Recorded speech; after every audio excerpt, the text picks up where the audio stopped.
I can't even sugarcoat it. This case is very disturbing.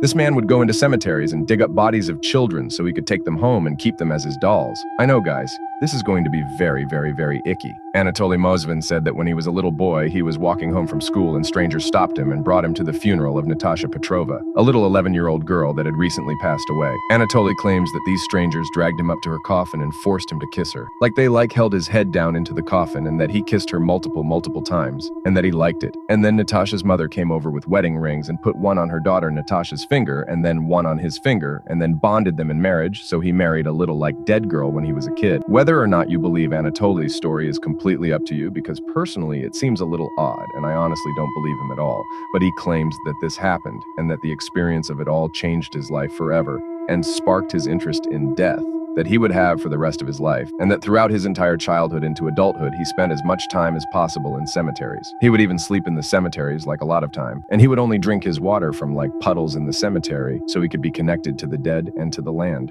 And I don't believe anything he says, but this is what he says. At some point, loved ones that had people buried at cemeteries started to realize that their loved one's gravesite looked messed with, vandalized, and some of them even looked dug up. All of this was getting reported to the police, and they even noticed that some bodies even appeared to be completely removed from their coffins. Anatoly was only caught because someone saw him painting a tombstone. The police convinced Anatoly to take them back to his place for, some tea and to chit-chat. But once they were inside Anatoly's home, they immediately smelled this overwhelming foul smell. And then they realized that his entire house was covered in life-size dolls.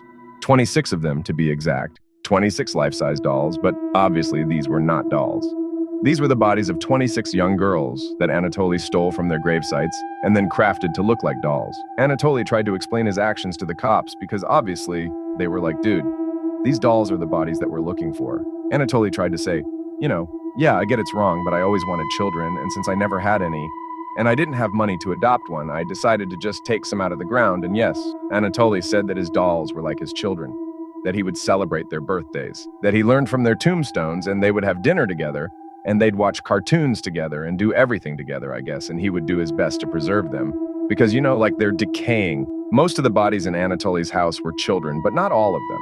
They actually ranged in ages from 3 years old to 25 years old, and one of them he had in his home for 9 years. Some of the bodies in Anatoly's home were actually found in his trash. We don't know why he was throwing them away. If they started to maybe smell too much or he got bored of those ones, we have no idea. But it's actually terrifying to think about because he claims that he would do his best to not make it appear like, a body had been dug up at the graveyards.